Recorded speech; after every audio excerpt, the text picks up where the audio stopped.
અને હવે મહત્વના સમાચાર ચૈતર વસાવાને લઈને મળી રહ્યા છે। ચૈતર વસાવાને લઈને મહત્વના સમાચારની વાત કરીએ તો ધારાસભ્ય ચૈતર વસાવા જેલની બહાર આવ્યા છે। આમ આદમી પાર્ટીના ધારાસભ્ય ચૈતર વસાવા કે જેલની બહાર આવતા તેમના સમર્થકો દ્વારા ઉજવણી કરવામાં આવી।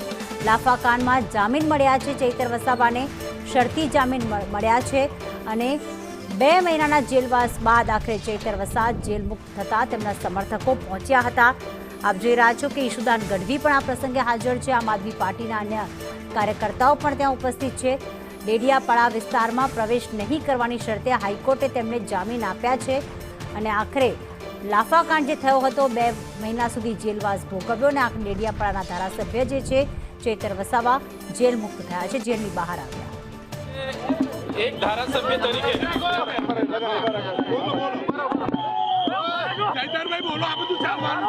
જે રીતે એક ધારાસભ્ય તરીકે એટીવીટીની મીટિંગમાં મેં હાજરી આપી। આ લોકોએ પૂર્વ આયોજિત રીતે મારી સાથે મગજમારી કર્યા બાદ મેં પોતે પણ અરજી આપી, છતાં મારા ફરિયાદની એ લોકોએ ગુનો દાખલ નહીં કર્યો અને મારા પર ખોટી ફરિયાદ કરી।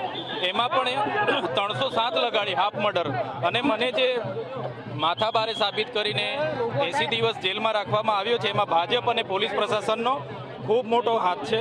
એમણે ખોટી ફરિયાદ કરીને મને આ જેલમાં રાખ્યો છે।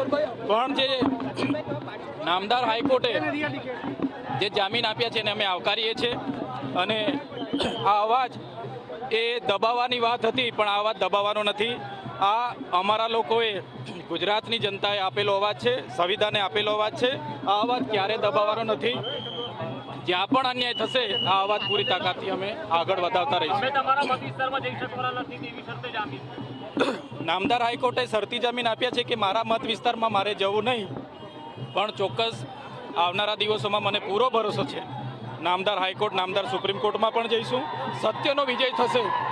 સત્ય પરાજિત થાય છે, સત્ય પરેશાન થાય છે, પણ પરાજિત થતો નથી। સત્યનો વિજય થશે। કલમોની વાત કરો છો તો પછી એને કઈ જે પડકારો એટીવીટીની મીટિંગ હતી, સરકારી અધિકારીઓ બધા હાજર હતા।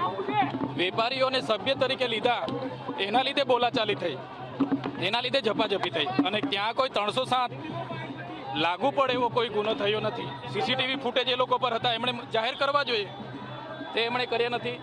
મહિલાને મેં અપશબ્દો બોલ્યા છે એવી વાત હતી, એવું ક્યાંય બન્યું નથી। મહિલાને અપશબ્દ મેં એક પણ શબ્દ એવો બોલ્યો નથી। પણ હું જે રીતે ત્યાંથી ચૂંટામ છું, લોકો મારી સાથે છે, એ જોઈને ભારતીય જનતા પાર્ટીના કેટલાક નેતાઓ અને પોલીસના કેટલાક આઈપીએસ અધિકારીઓ મને ફસાવી દીધો છે।